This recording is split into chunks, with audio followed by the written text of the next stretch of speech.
다윗은 하나님의 사랑을 많이 받은 이스라엘의 위대한 왕입니다. 하지만 그의 인생에도 감출 수 없는 허물이 있었습니다. 우리아의 아내 밧세바를 범하고요, 우리아를 전쟁에 내보내서 죽게 하였지요. 그 장면이 구약성경 사무엘하 11장에 나오는데, 사무엘하 11장의 제목이 이러합니다. 다윗이 간음하고 다윗이 살인하다. 오늘 우리가 살펴볼 사무엘하 13장의 제목은 아마 이렇게 붙일 수 있을 것입니다. 다윗의 아들 암논이 간음하고 또 다른 다윗의 아들 압살롬이 살인하다. 간음과 살인의 연쇄 반응. 여러분, 다윗의 첫째 아들이 암논입니다. 셋째 아들은 압살롬이에요. 이 둘은 어머니가 다른 배다른 형제입니다. 그런데 암논이 압살롬의 친여동생인 다말을 욕보이고요, 이에 대해 압살롬이 암논을 죽임으로 복수하는 내용이 사무엘하 13장에 펼쳐지고 있습니다. 비극적인 이야기죠. 그런데 어쩌면 어느 정도 다윗이 구체적인 내용은 모르지만 뭔가 예견하고 있었는지 모릅니다. 이미 하나님께서는요, 다윗이 밧세바를 범하고 우리아를 죽게 한 이후에 나단 선지자를 통해서 다윗에게 하신 말씀이 있거든요. 사무엘하 12장 10절 11절 말씀 함께 읽겠습니다. 이제 네가 나를 업신여기고 햇사람 우리아의 아내를 빼앗아 내 아내로 삼았은즉 칼이 내 집에서 영원토록 떠나지 아니하리라. 칼이 내 집에서 영원히 떠나지 아니하리라. 여러분, 어떤 느낌이 드십니까? 칼이 집을 떠나지 않는데요, 칼을 휘두르게 되면 상처가 생기고, 상처는 아픔을 주게 됩니다. 그리고 그 아픔이 돌봄을 받지 못하게 되면 또 다른 상처를 주는 칼이 되어버립니다. 우리는 이제 다윗의 집안에 일어나는 칼에 대한 이야기를 마주하게 됩니다. 첫 번째는요, 암논의 칼입니다. 암논은 다윗 왕의 첫째 아들로 왕위 계승 서열 1위입니다. 이 암논에게 사랑하는 여인이 생겼습니다. 그 여인의 이름이 다말입니다. 다윗의 셋째 아들 압살롬의 여동생, 아름다운 처녀였습니다. 여러분, 압살롬의 외모를 표현하는 말씀이 있죠. 온 이스라엘 가운데 압살롬 같이 아름다움으로 크게 칭찬받는 자가 없었으니 그는 발바닥부터 정수리까지 흠이 없음이라. 얼마나 잘생겼으면 세상에 발바닥부터요 정수리까지 몸 전체가 흠 잡을 데가 없다고 합니다. 우리 여성분들, 압살롬이 어떻게 생겼을지 궁금하지 않으세요? 안타깝게도 사진이 없네요. 여러분, 그 누이 다말도 어떨까요? 다말도 상당히 아름다운 여인이었습니다. 암논이 이 다말을 보고요, 첫눈에 반한 뒤에 마음속에 여인을 사모하는 마음이 생겨버렸습니다. 그런데 문제는 그가 그녀를 보고 싶어도요, 마음대로 볼 수가 없다는 것입니다. 왜냐하면 당시에 결혼을 하지 않은 공주는요, 궁궐 안에 여인들이 사는 집에서 잘 보호받고 있었기 때문에 비록 왕자라 하더라도 함부로 접근할 수가 없었다고 해요. 그러니까 암논이 너무 보고 싶은데 볼 수가 없는 다말. 그래서 마음이요, 무척이나 애가 탔습니다. 우리 남자 성도님들, 아내와 결혼하기 전에 첫 데이트할 때 너무 보고 싶지만 못 보게 됐을 때 애가 탔던 경험 있으신가요? 없으면 오늘 말씀을 제대로 이해를 못할 텐데 예. 성경이요, 암논의 마음을 이렇게 표현해요. 암논이 그의 누이 다말 때문에 울화로 말미암아 병이 되니라. 여러분, 상상해 가세요, 그 마음.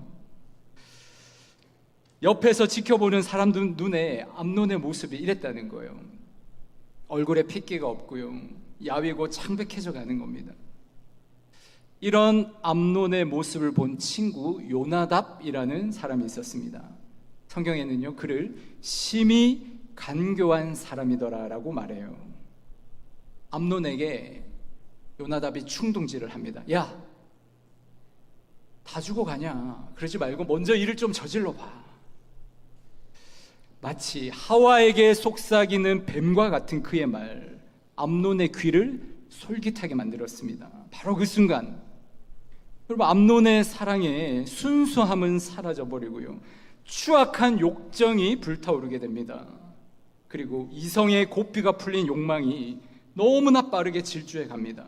그는 친구 요나답의 말대로요, 병상에 누워서 아픈 척하면서 다윗 왕에게 요청해요.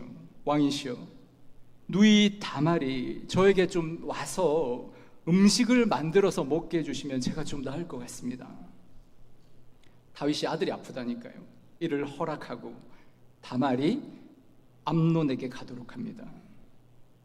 얼마 만에 보는 아름다운 모습인지 모릅니다. 이 다말의 모습을 본 암논의 눈이 이상해졌어요. 처음에 그녀를 본 그 눈이 아니에요. 왜곡된 사랑, 욕망과 욕정으로만 점철된 그는요, 다말의 간절한 만류와 몸부림을 뿌리치고 그녀를 욕보이고 말았습니다. 암논은 다말을 범한 후에 그녀를 심히 미워하게 되었다라고 성경은 기록합니다. 그 미움이 이전에 사랑했던 사랑보다 더 심했습니다. 다말을 쫓아내버리고 문빗장을 걸어 잠깁니다. 여러분, 이 행동을 보면 암논의 마음속에는 이제 사랑은 없습니다.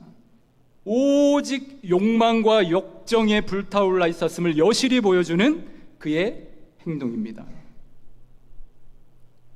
다말이 베풀어준 호의와 사랑을요, 거친 폭력으로 갚은 거예요.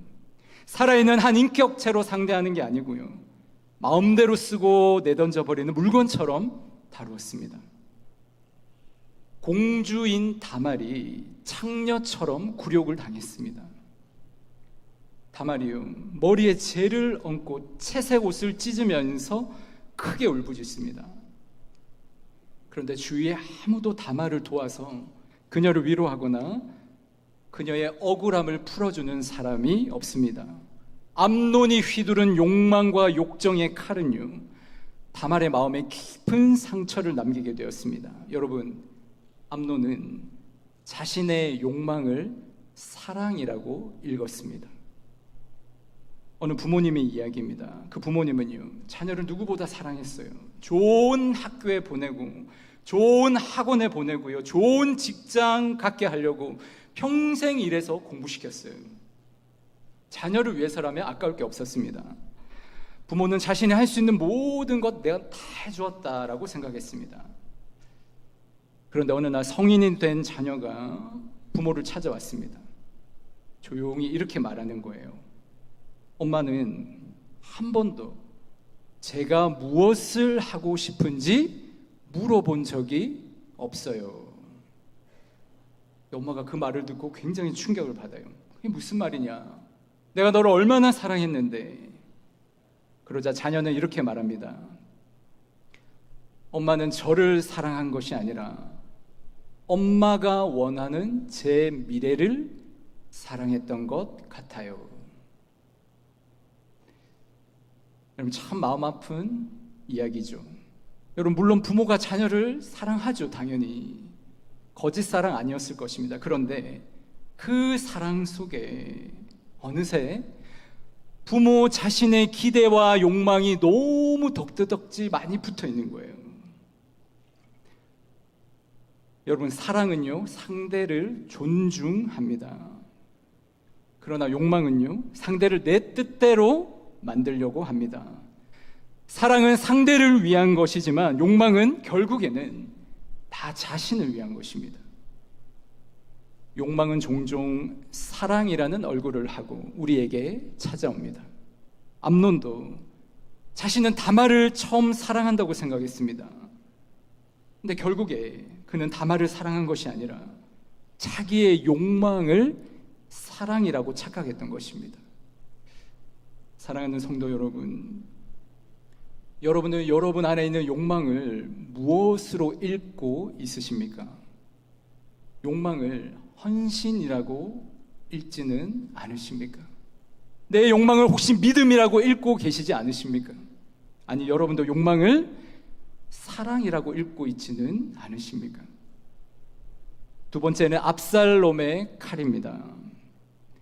암논의 칼은 다말뿐만 아니라 압살롬에게도 깊은 상처를 남겼습니다. 다말이요, 더 이상 처녀들과 함께 지내지 못하고 오빠 압살롬 집에 처량하게 살게 되었습니다. 이를 지켜보는 압살롬, 얼마나 마음이 힘들고 아프겠어요. 어쩌면 압살롬에게는요, 아버지 다윗을 향한 마지막 기대가 있었는지도 모르겠습니다. 비록 어머니는 다르지만 자신도 왕의 아들이잖아요. 다말도 왕의 딸이잖아요. 왕이기 이전에 아버지로서 다윗이 이 일을 좀 바르게 판결해주고 상처 입은 동생을 좀 위로해 주리라 기대했을 것입니다. 그러나 다윗에게 들려온 말은요, 다른 어떤 판결도 아니고 다윗이 한 말은 딱 한 문장으로 이렇게 설명하고 있습니다. 우리 같이 읽어볼까요? 다윗 왕이 이 모든 일을 듣고 심히 노하니라. 성경은 다윗의 반응을 한 문장으로만 기록합니다. 다윗은 크게 노했습니다. 그러나 거기까지였습니다. 아무런 판결도, 아무런 조치도, 아무런 위로가 없습니다. 그럼 다윗이 왜 그랬을까요? 70인역 성경은요, 이 구절을 이렇게 번역합니다. 그러나 다윗은 그 아들 암논을 괴롭히지 않았으니 이는 암논이 그의 장자인 까닭에 암논을 사랑했기 때문이라. 공동 번역은 같은 구절을 이렇게 번역합니다. 암논이 사랑하는 맏아들이라 기분 상할 말을 하지 않았다. 다윗은요, 특별히 암논을 사랑했던 것 같습니다. 왕위를 이어갈 맏아들이었기 때문입니다. 그러니까 압살롬이 보면요, 얼마나 또 상처겠어요. 동생이 짓밟혀버린 것도 큰 상처인데요, 아버지가 이 억울함을 풀어주지 않는 것입니다. 정의를 세워주지 않는 것입니다. 그것 또한 큰 상처예요. 그리고 그 상처가 어느 누구에게도 돌봄을 받지 못하고 있습니다. 사무엘하 13장 22절, 23절 상반절 말씀 함께 읽겠습니다. 압살롬은 암논이 그의 누이 다말을 욕되게 하였으므로 그를 미워하여 암논에 대하여 잘잘못을 압살롬이 말하지 아니하니라. 만 2년 후에. 저는 이 짧은 구절 가운데 유난히 마음에 남는 표현이 있습니다. 잘못을 말하지 아니하니라. 여러분, 어떻게 느껴지십니까?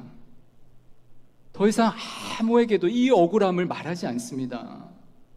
말해도 달라질 게 없다고 생각했기 때문에. 여러분, 기대가 무너지면 사람은 침묵합니다. 그리고 그 침묵 속에서 상처는 더 깊이 골마서 자라가는 거예요. 돌봄받지 못한 상처는 결코 그대로 머물러 있지 않습니다. 시간이 약이라고요? 천만의 말씀입니다. 돌봄이 없는 시간은요, 약이 아니라 독이 되는 거예요. 압살롬의 상처도 그렇습니다. 만 2년이라는 시간이 흘렀습니다. 그 2년 동안에 여러분, 압살롬이 무엇을 준비했겠습니까? 왜 성경은 만 2년 후에라는 말을 기록했을까요? 2년 동안 뭘 했을까요? 압살롬이요? 복수의 칼을 준비하는 거예요. 어린 시절 중국 영화를 보면 대부분 비슷한 줄거리였습니다. 부모를 잃어버린 아이가요, 복수심에 불타요. 복수를 위해서 평생 무수를 연마해요.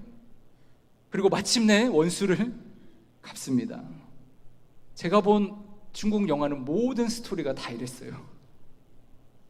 근데 참 이상하지 않습니까? 단 한 편의 영화도 그 사람의 상처가 치유되어서 복수를 내려놓았더라 하는 이야기는 보지 못했습니다. 곰곰이 생각해 보면 여러분, 그것이 인간의 본성인지도 모르겠어요. 우리는 받은 만큼 돌려주어야 속이 시원한 사람들입니다. 그래서 예수님의 말씀이요, 너무 낯설게 들리는 거예요. 누구든지 내 오른편 뺨을 치거든 왼편도 돌려대라. 여러분, 이게 정말 가능하겠습니까? 인터넷에 이런 질문이 올라온 적이 있습니다. 누군가 당신의 오른쪽 뺨을 때린다면 웃으면서 왼쪽 뺨도 내어줄 수 있겠습니까? 여러분, 왼쪽 뺨 내어줄 수 있겠습니까? 어떤 사람이 이렇게 댓글을 달았어요. 웃으면서 진단서를 내밀죠. 또 다른 사람은 이렇게 말합니다. 왼쪽 뺨 내밀었는데 계속 오른쪽 뺨만 때립니다. 여러분, 그만큼 우리 사람은요, 복수하는 데는 익숙해요. 정당하다고 생각해요. 하지만 용서하는 것은 뭔가 낯설고 내가 손해보고 내가 너무 바보 같은 짓이라고 생각하는 거예요. 압살롬의 복수의 칼은요, 결국 암논의 생명을 빼앗아갔습니다. 압살롬이 암논을 죽였어요. 칼은 상처를 남기고 아무에게도 돌봄받지 못한 그 상처는 여전히 남아있어서 또 다른 칼이 되어 누군가의 생명을 베어버립니다. 사랑하는 성도 여러분, 여러분 마음 안에 아직 돌봄받지 못한 상처가 있으십니까? 그 상처가 미움이 되고요, 어떤 순간에 분노가 되고요, 누군가를 향한 복수가 되고 있지는 않으십니까? 혹시 내 안에 치유받지 못한 상처 때문에 평생 그 상처 끌어안고 사느라 나도 또 다른 누군가를 향한 칼을 들고 있지는 않으십니까? 여러분, 그러나 은혜는 칼보다 강합니다. 2015년 6월 17일 저녁 21살의 백인 딜런 루프가 미국 사우스캐롤리나주 찰스턴이라는 지역에 있는 한 아프리카 감리 교회에 들어갑니다. 당시 수요일 저녁 성경 공부 모임이 한창이었습니다. 성도들이요, 낯선 청년이 들어오니까 따뜻하게 환영하고 옆자리를 내어줍니다. 한 1시간 정도 시간이 흘렸을까요? 청년이 갑자기 품에 숨겨둔 총을 꺼내서 무차별로 난사하기 시작합니다. 이 끔찍한 증오 범죄로 담임 목사님을 포함해서 9명의 무고한 성도들이 그 자리에서 목숨을 잃었습니다. 이 사건은 미국 전역을 엄청난 분노와 충격으로 몰아넣었습니다. 언론에서 뿐만 아니라 많은 사람들이요, 흑백 갈등과 폭동, 피해 복수가 거센 칼바람이 불어닥칠 것이다 예상했습니다. 그런데 사건 발생 불과 이틀 뒤 기소를 인정하기 위한 판결을 위해서요, 법정에 선 범인을 향해서 피해자 유가족들이 화상 카메라를 통해 발언할 수 있는 기회가 주어졌습니다. 가장 먼저 입을 연 사람은 어머니를 잃은 딸 나딘 콜리어라는 여인이었습니다. 그녀가 눈물을 막 흘리면서 화면 속의 범인을 향해서 이렇게 말합니다. 당신은 내게서 가장 소중한 사람을 빼앗아갔습니다. 나는 다시는 어머니와 이야기를 나눌 수도, 어머니를 안아볼 수도 없습니다. 하지만 나는 당신을 용서합니다. 하나님께서 당신의 영혼에도 자비를 베풀어 주시기를 기도합니다. 이어서 다른 유가족들도 와서 차례로 입을 열었습니다. 우리는 당신을 용서합니다. 증오가 이기게 두지는 않을 것입니다. 여러분, 이후에 이 희생자들을 기리는 장례 추모식이 대대적으로 열렸습니다. 수많은 사람들이 그 자리에 참석했습니다. 그때 당시 미국 대통령이었던 버락 오바마 대통령, 그 장례 추모식에 연설을 하고요, 그 연설이 많은 사람들의 가슴을 울렸습니다.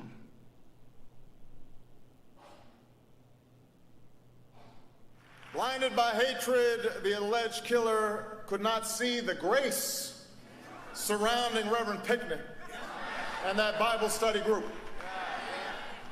The light of love that shone as they opened the church doors and invited a stranger to join in their prayer circle.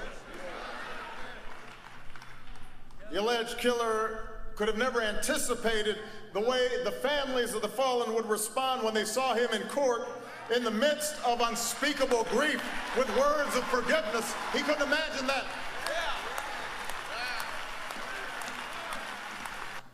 That's what I felt this week. An open heart. That, more than any particular policy or analysis, is what's called upon right now, I think. What a friend of mine, the writer Marilyn Robinson, calls that reservoir of goodness, beyond and of another kind, that we are able to do each other in the ordinary cause of things. That reservoir of goodness. If we can find that grace, anything is possible. If we can tap that grace, everything can change.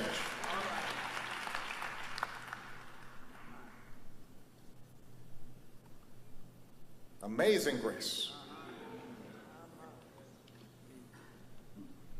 Amazing grace.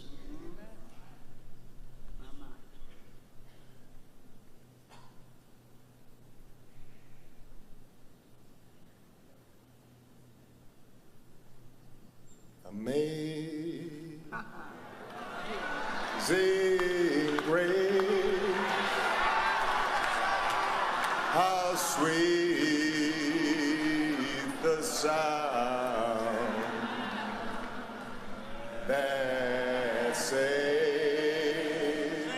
a wretch like me.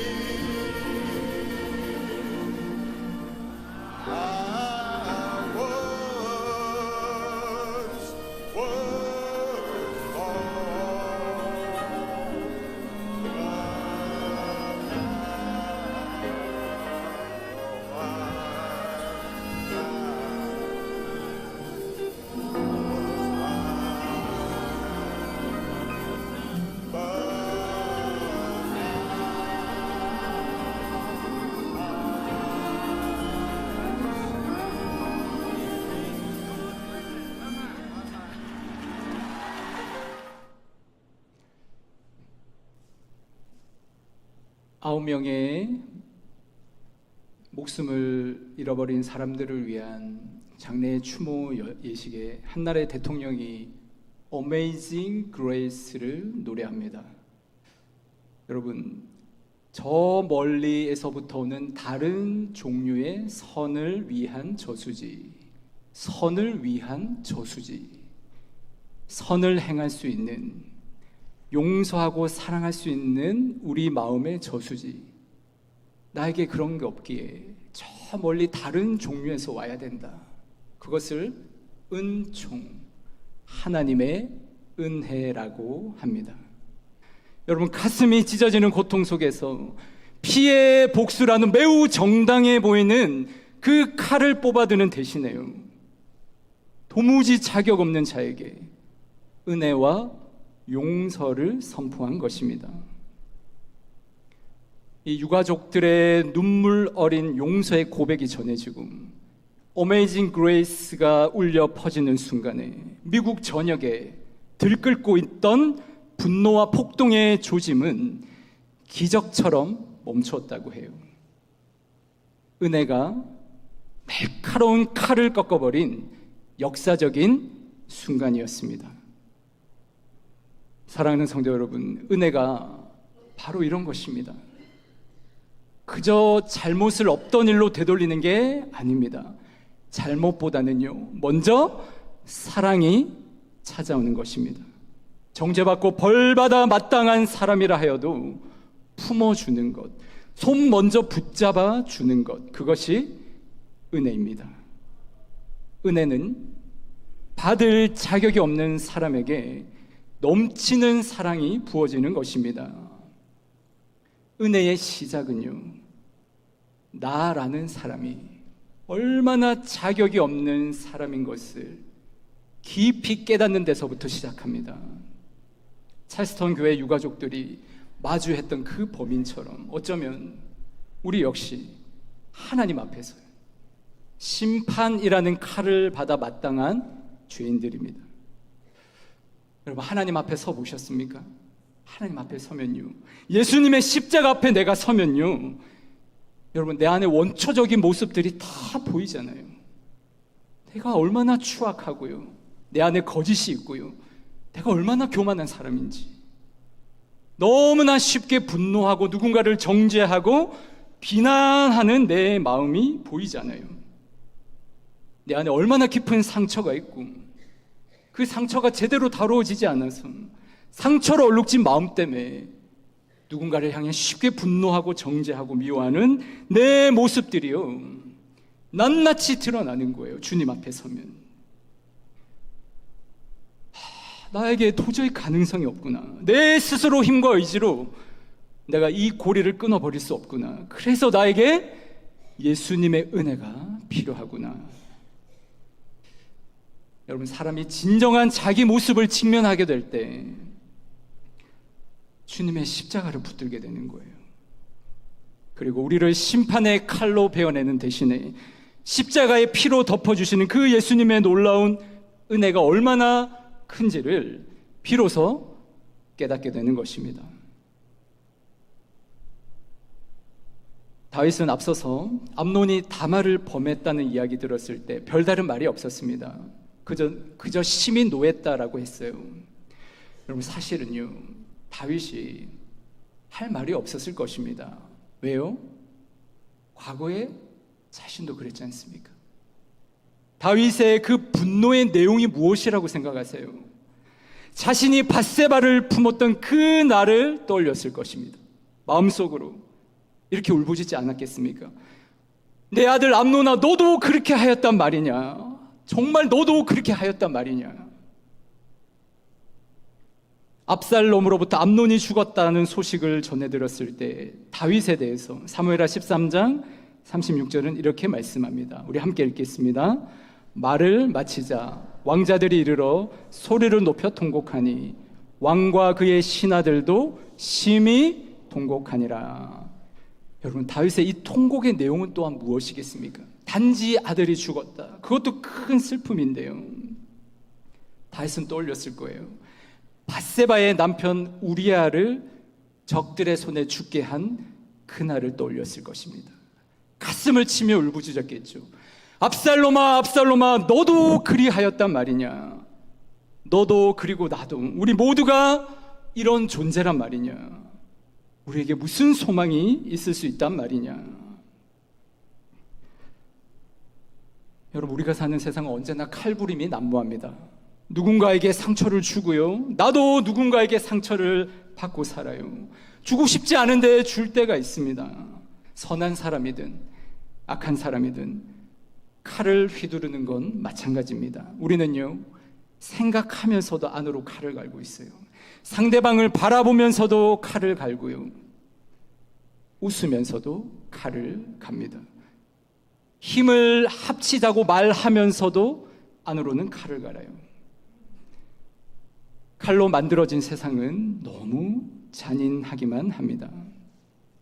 암논의 칼, 압살롬의 칼, 우리가 가지고 있는 인간 실존의 모습을 잘 보여주고 있다고 생각합니다. 하지만 여러분, 칼이 있기에, 상처가 있고 미움이 있기에 우리에게 더욱더 절실히 예수 그리스도가 필요합니다. 내 안에 칼을 내려놓게 하시는 분, 예수님이시고, 내 상처를 싸매시는 분도 예수님이십니다. 그래서 우리는요, 살아가면서 그리스도의 은혜가 필요하다는 고백을 할 수밖에 없습니다. 그리스도의 십자가 은혜가요, 칼을 이기기 때문에, 은혜가 칼보다 강하기 때문입니다. 로마서 5장 20절 21절 말씀 우리 한 목소리로 읽겠습니다. 그러나 죄가 더한 곳에 은혜가 더욱 넘쳤나니 이는 죄가 사망 안에서 왕노릇한 것 같이 은혜도 또한 의로 말미암아 왕노릇하여 우리 주 예수 그리스도로 말미암아 영생에 이르게 하려 함이라. 아멘. 우리 모두가 예수 그리스도의 은혜를 조금 더 깊이 아는 사람, 나를 보면 볼수록, 내 연약함을 보면 볼수록 그리스도의 은혜를 구하는 사람, 그 은혜 앞에서 겸손한 사람으로 살아갈 수 있기를 원합니다. 여러분 앞에 또 다른 칼과 상처가 보일 때마다 우리는 이렇게 고백하며 나갈 수 있습니다. 주님, 그래서 저는 예수님이 필요합니다. 그래서 더욱 예수님의 은혜가 더 절실히 필요합니다. 은혜가 칼을 이기는 역사가 여러분의 삶에 있기를 주님의 이름으로 축복합니다. 살아계신 주님, 세상은 눈에 보이지 않는 칼부림이 난무합니다.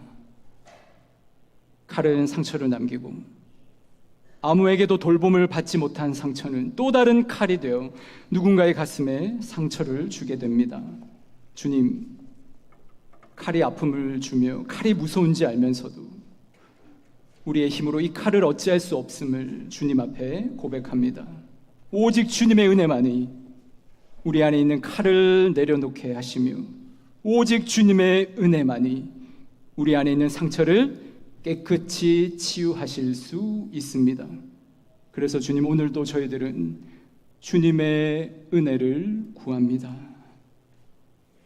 또 다른 칼과 상처가 우리 앞에 보일 때마다 겸손히 주님의 은혜를 구하는 저희들 되게 하셔서 은혜가 칼을 이기는 역사를 경험하게 하여 주옵소서.